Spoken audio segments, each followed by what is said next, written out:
JT Smith for the TFON podcast here for season 4, episode 1. And we got my guy, Neil Meyer, in the building. Neil, how you doing today? Good, man. How are you? Not too bad. And in Bearcat Nation, we're going to talk a little bit about the Bearcats football team because today they started, their first practice for fall ball at Nipper Stadium. Me and Neil Meyer were on hand live there. If you guys have been checking out the website, Neil posted a very thorough article, just touching about the offense, what he saw, stuff like that. So just make sure you guys check that out. So it's up there on the site as we speak. Click on it, share. Pretty in-depth information, and let us know, man. Let us know what you think and what questions you have, and we'll do what we can to answer. But Neil, man, what was your biggest take on? It's just day one, so it's nothing that stands out crazy. But like, what's your biggest point or thing that you saw at not Higher Ground, but at Nipper Stadium today? Yeah, so obviously the biggest question for a lot of people is the main focus is going to be on the offense. Everyone knows only one returning starter from a season ago, and that's Gavin Gerhardt on the offensive line. But a lot of people are really questioning, hey, what does this wide receiver room look like after you lost guys like Trey Tucker, Tyler Scott, Nick Martin transferred to Auburn, then you lose Josh Wiley and Leonard Taylor to the NFL along with Tucker and Scott. It's going to be the questions were there. Hey, what does this wide receiver room look like? I mean, you saw the amount of talent over recent years between even going back to when Alec Pierce was here. I mean, you're looking back now, Alec Pierce, second-round draft pick, Trey Tucker, a third-round pick, Tyler Scott, a fifth-round pick. You're looking at the history there in that wide receiver room, and you're looking at the talent that's been lost, especially after a season Tyler Scott had and Trey Tucker had. So, I mean, the questions that were there like, hey, Chris Scott's the only guy returning from a season ago within that wide receiver room. What does that wide receiver room look like? And that's something they've really hit the portal on with guys like Sterling Burkhalter, Aaron Turner, D. Wiggins, Braden Smith, Donovan Ollie, Evan Prater's in the mix now from converting from quarterback to wide receiver.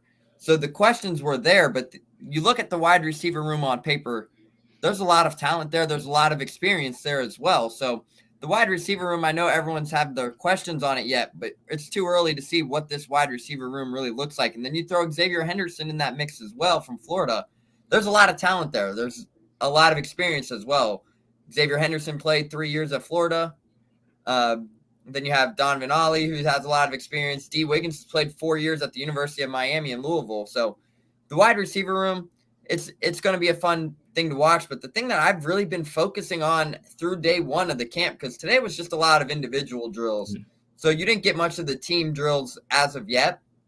But the thing I'm going to be focusing on is everyone knows what the defensive line brings to the table with Malik Vann, Dante Corleone, Jawan Briggs, Eric Phillips. Then you add Daniel Griziak to that as well, who had a monster season at Utah State a season ago. But the main question is, what is this offensive line going to look like? Because you lost 5 guys over the last few years, if you include Jake Renfro, who transferred to Wisconsin. All 5 of those guys between Lorenz Metz, James Tunsil, Jake Renfro, Dylan O'Quinn, Jeremy Cooper, they all were all conference selections in recent years, especially last year. So now the question is, what does that offensive line look like? And they really addressed that in the transfer portal. They went out and got Luke Kandra from Louisville, Cincinnati native, a big body. Then they just landed DeAndre Buford from Kentucky. You bring in Trevor Radozovic from Penn. You bring in Philip Wilder. They've done a great job really getting that depth up front. And then you have guys returning like Dartarian Tinsley, Mayo Glenn's you can throw in there. Then you also have John Williams, Cam Jones in the mix as well. So there's a lot. The offensive line has a lot of experience playing, but it's going to be how does it gel together in terms of protecting Emory Jones. So it's going to be a fun time to see what group of 5 goes out there on that offensive line. And that's my main focus heading into fall camp is what does that offensive line look like? Yeah, the line's going to be key because everybody knows the defense will be the strong point. I know people probably tired of hearing that point, but it's super accurate. I think they'll be strong, especially on the outside and on the inside. And then you think about the offensive line, it's a lot of unknowns per se, because, last year, those guys had played multiple seasons damn near together. And then now, you have just Gavin Gerhardt. He's the only holdover from that old line. But they did do a heck of a job, I think, in the portal. I think it's going to pay dividends during the season. But in general, I was kind of impressed with the wide receivers, even though I know it was a lot of individual drills. I think they're going to be better than people expect. So it's giving me hope. Like, what was the under? The over-under was 4.5 that they had. I think if they keep putting it together, the defense is definitely ahead of the offense, of course. And that's normally every fall camp. That's how it goes. But I think like Aaron Turner, D. Wiggins, Braden Smith, those guys are a little bit better than people maybe expect or people think. So I think if the offensive line can be solid, I think they can shock some people and do well. Definitely be a bowl eligible team. I know it's early, but I kind of just from the individuals see what they can do, their skill sets. They can all put it together and go hand in hand together. I think this team can be pretty solid overall. So, but we'll see how it goes. See if they deteriorate or if they keep getting better. It's normally first day. I think people normally get better each day. So we'll see what happens, man. They'll have another practice tomorrow. Off. Well, they probably have. I don't know if they're off on Friday or not, but I know media's off Friday. Then Saturday they get back to it. So we'll find out, man. We'll definitely find out. So yeah, and it's a point you talk about, but the wide receiver room, everyone's kind of looking at like, okay, who are these receivers they're bringing in? D. Wiggins is a huge buy, 6'3", great frame, great speed, great athleticism.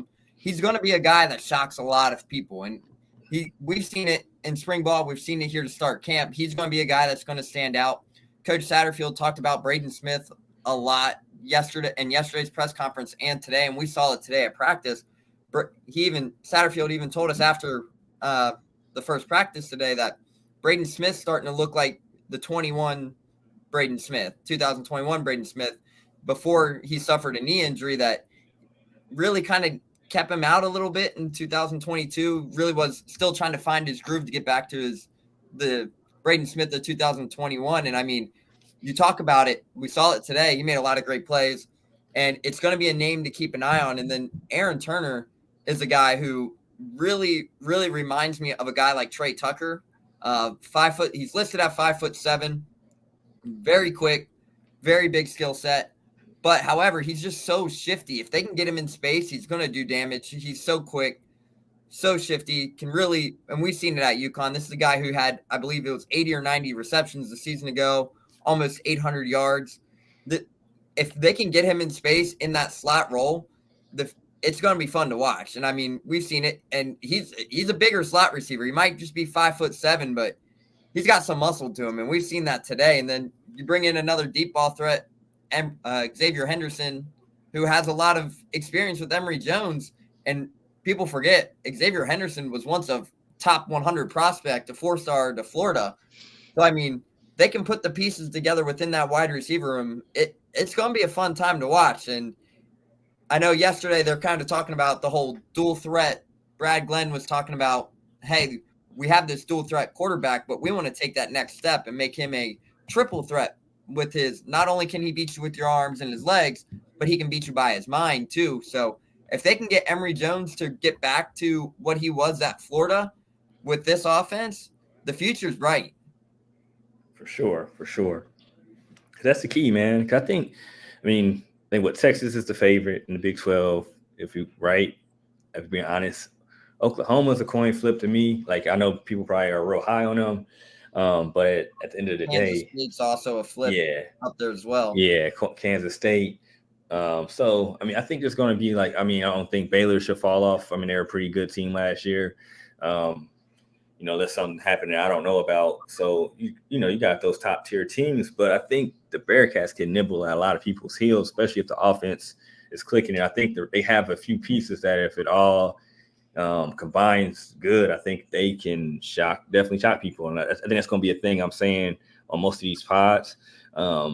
So sorry if I'm being repetitive on this, but I was super impressed. I think personally, just by what I saw, and I just didn't expect. I don't know if I didn't expect to see that or what, but I just think they got they got some weapons to work with, and if people can stay healthy, and then I think the depth's there now. I think when they were able to get in the portal, I think it helped the depth because in spring with everybody transferring out, it was bare bones. And then even the guys that might not see as many stamps, I think they took advantage of it. They look a lot better. I think the overall depth, especially at wide receiver, is legit. And then when you got a guy like Shimon Mateer at tight end, I'm just want him to stay healthy just so he can play. Like I just feel like that young man's going to be real special.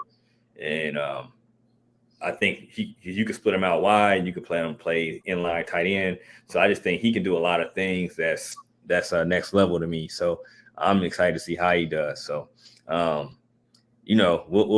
think we'll probably do more like maybe during camp. We might do maybe a couple of days here and there, like couple more pods. We just keep them small, just for the masses, so we can kind of update what's going on and let everybody kind of under the window what most people can't see, except the people in the media and in the team kind of per se.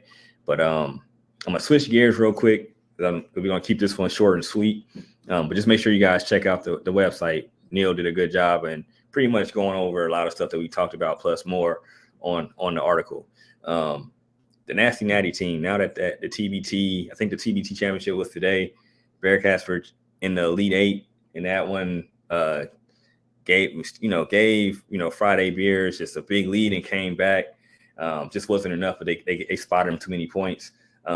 But in general, just to experience that, like, what was your experience just in general covering them and just like, just it kind of gave the Bearcat Nation something to hold on to, especially in the month of July. I think they did a heck of a job, man, and they could have won it. I think they just they didn't start. They started off bad in the first quarter. And I think they came up to burn them and a few turnovers when they were playing catch up. But just talk about the experience. You covered them at Xavier, covered them at Dayton. Let's talk about that real quick before we hop off. Yeah, TBT, Nasty Natty. It was a great experience. I mean, this is Kevin Johnson's second year of really running the show for this Nasty Natty team. And last season, they fell just short in the opening round of the Fort Wayne champs. Obviously, Taylor Pearsons, who JT covered at NKU, balled out in that game. And then this year, they bounce back. They get a huge win in round one versus Florida TMT. Then they come back, zip them up at Cintas Center in a back-and-forth battle. I mean, it was 74-73 at one point, and game over. Jacob Evans, I think Jaron Cumberland hit that game winner. So, I mean, You look down, Jaron Cumberland hits that game winner versus Xavier. It's huge. And then you get to go on, and then they play in the Sweet 16, and they just absolutely dominated. And, I mean, you get through the first three, get through the whole Xavier regional, and they're doing this without guys like Trey Scott and Keith Williams, who were both unavailable as they figured out their seasons. Trey was in the summer league, had some things going on with his team up in Canada, and then they put the pieces together. And then when Trey came back, I mean, I thought Trey was the best player, maybe even out of all TBT teams in his performance on Monday night at UD Arena. I mean, 21 points, 10 of 14 from the field.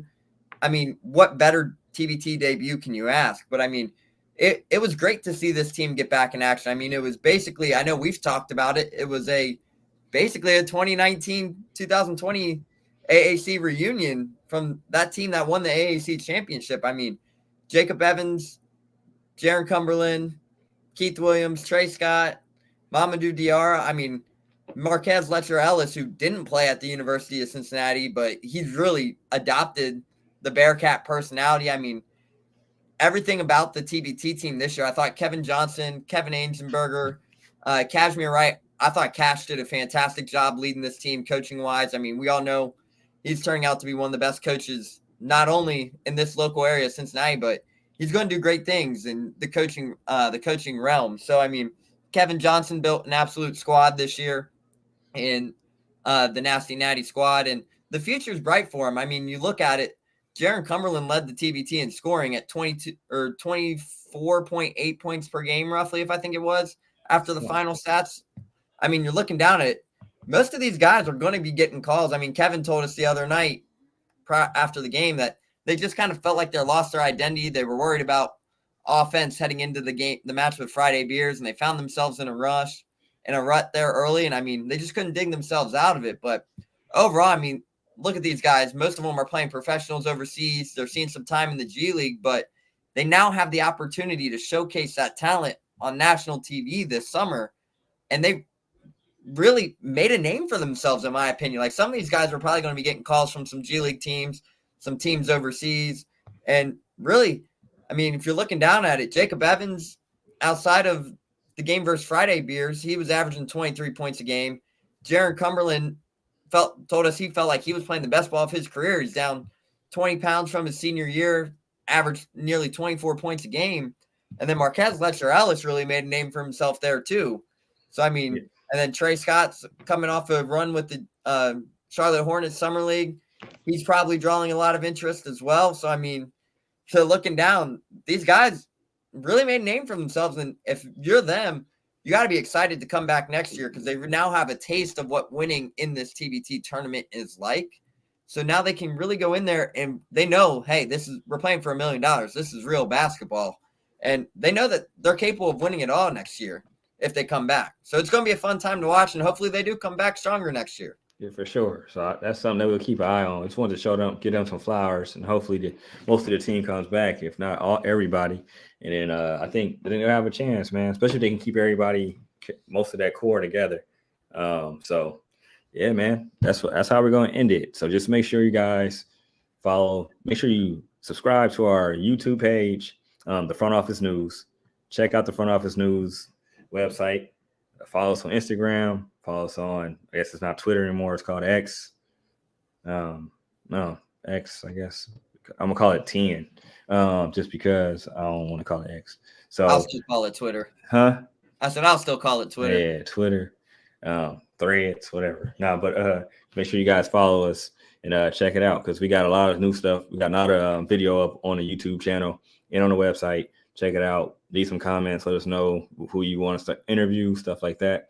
And that's how we're going in the first episode of season 4. And then we'll try to get you guys more content of late night, fall ball. So you got to get an update on what's going on and get some different views. So I'm JT Smith, my man Neil Meyer signing out. All right, end of the episode 1.